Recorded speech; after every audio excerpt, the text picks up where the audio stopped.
আসসালামু আলাইকুম। আমি আজকে বিফ বিরিয়ানি রান্না করব, তাই নিয়ে নিলাম 2 কেজি পরিমাণ গরুর মাংস। দিয়ে দিব 1 টেবিল চামচ আদা, 1 টেবিল চামচ রসুন।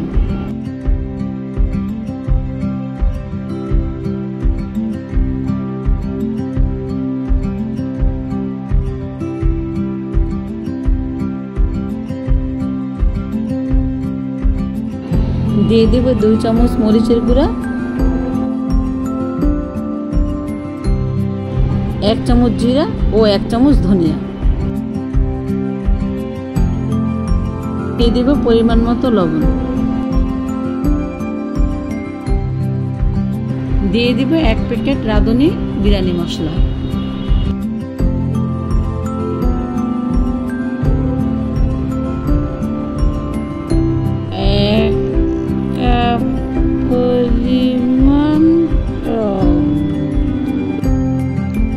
এখন ভালোভাবে হাত দিয়ে মেখে নেব,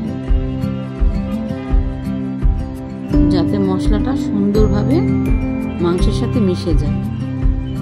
30 মিনিটের জন্য রেস্টে রেখে দেব। দিয়ে দিলাম 1 কাপ পরিমাণ তেল।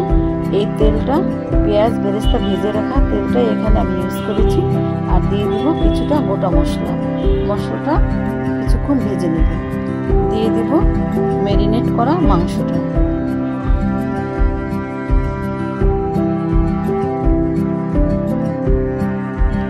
মাংসটা ভালোভাবে নেড়ে চেড়ে মিশিয়ে দেব।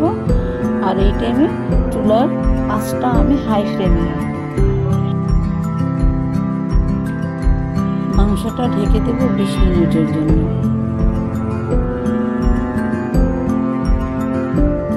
ঢাকনাটা খুলে নিলাম। মাংস থেকে অনেকটাই পানি উঠে এসেছে। আমি এক্সট্রা কোনো পানি ইউজ করব না। এই পানিতেই মাংসটা কষিয়ে নেব। আমি আরো 10 মিনিট ঢাকা দিয়ে রান্না করে নেব। ঢাকনার সিদ্ধটা আমি একটা টিস্যু দিয়ে বন্ধ করে দেব, যাতে মাংসটা ভালোভাবে সিদ্ধ হতে পারে। ঢাকনাটা খুলে নিলাম। এখন দিয়ে দেব 5টা কেটে রাখা আলু। আলু দিয়ে ভালোভাবে নেড়ে চেড়ে মিশিয়ে নেব। আর বিরিয়ানিতে আলু দিলে বিরিয়ানিটা খেতে খুব টেস্ট হয়। আরও কিছুক্ষণ ঢেকে রান্না করে নেব।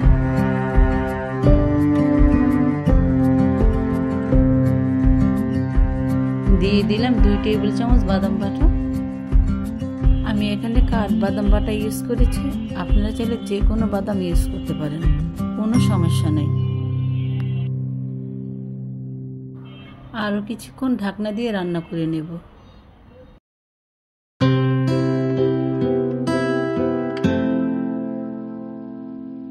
ঢাকনাটা খুলে নিলাম। মাংসের পানিটা অনেকটাই শুকিয়ে গিয়েছে। এখন আরেকটু ভাজা ভাজা করে কষিয়ে নেব। মাংসটা কষানো হয়ে গিয়েছে আর তেলও উঠে এসেছে। এখন আমি চুলাটা বন্ধ করে দেব। বিরিয়ানিটা আমি রাইস কুকারে রান্না করব। দিয়ে দিলাম 3 টেবিল চামচ পরিমাণ ঘি।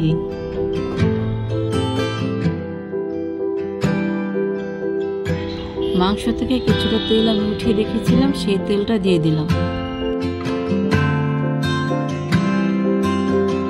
দিয়ে দিব কিছুটা গরম মশলা। দিয়ে দিলাম 1/2 কাপ পরিমাণ পেঁয়াজ। আর পেঁয়াজটা দিয়ে ভালোভাবে একটু নরম করে ভেজে নেব, লাল করে ভাজা যাবে না। আমি 1 কেজি চালের পোলাও রান্না করব। দিয়ে দিব 2 লিটার গরম পানি। বিরিয়ানি বা পোলাও রান্না করার জন্য সবসময় গরম পানি ইউজ করবেন, কখনো ঠান্ডা পানি ইউজ করবেন না। দিয়ে দিব পরিমাণ মতো লবণ। ঢাকনা দিয়ে ঢেকে দেব পানিটা বলক আসা পর্যন্ত। ঢাকনাটা খুলে নিলাম। পানিটা বলক এসে গিয়েছে। এখন দিয়ে দিব ছোলার চাল। দিয়ে দেব 3 টেবিল চামচ পরিমাণ গুঁড়া দুধ। দুধটা দিয়ে ভালোভাবে মিশিয়ে দেব, যাতে দলা পেকে না থাকে। বলক চলে আসা পর্যন্ত ঢেকে দিব। ঢাকনাটা খুলে নিলাম। চাল আর পানি এখন গায়ে গায়ে মিশে দিয়েছি। 10 মিনিট রান্না করে নেব। 10 মিনিট পর ঢাকনাটা খুলে দিলাম আর এখন দিয়ে দেবো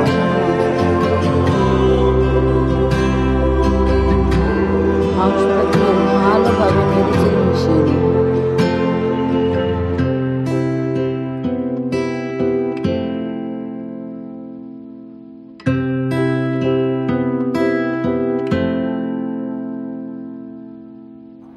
ভালোভাবে মেশানো হয়ে গিয়েছে, এখন ঢেকে কিছুক্ষণ রান্না করে নেব।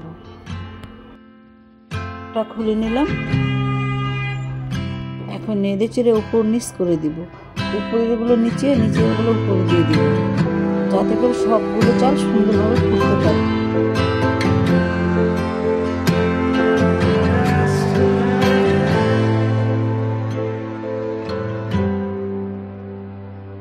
দিয়ে দিব 10-12টা কাঁচামরিচ,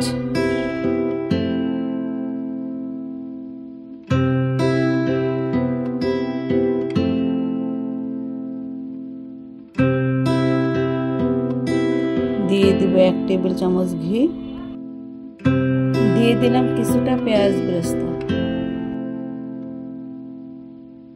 ঢাকনা দিয়ে 20 মিনিটের জন্য দমে রেখে দেব।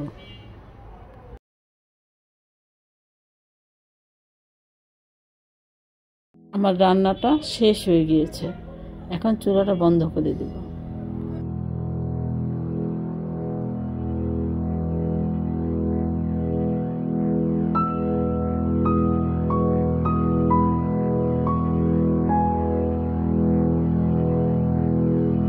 আমাদের বিরিয়ানিটা পারফেক্টভাবে রান্না হয়ে গিয়েছে। ভিডিওটি ভালো লাগলে একটি লাইক দিবেন। এমনই রেসিপি পেতে আমাদের চ্যানেলটা সাবস্ক্রাইব করবেন। Thanks for watching my video.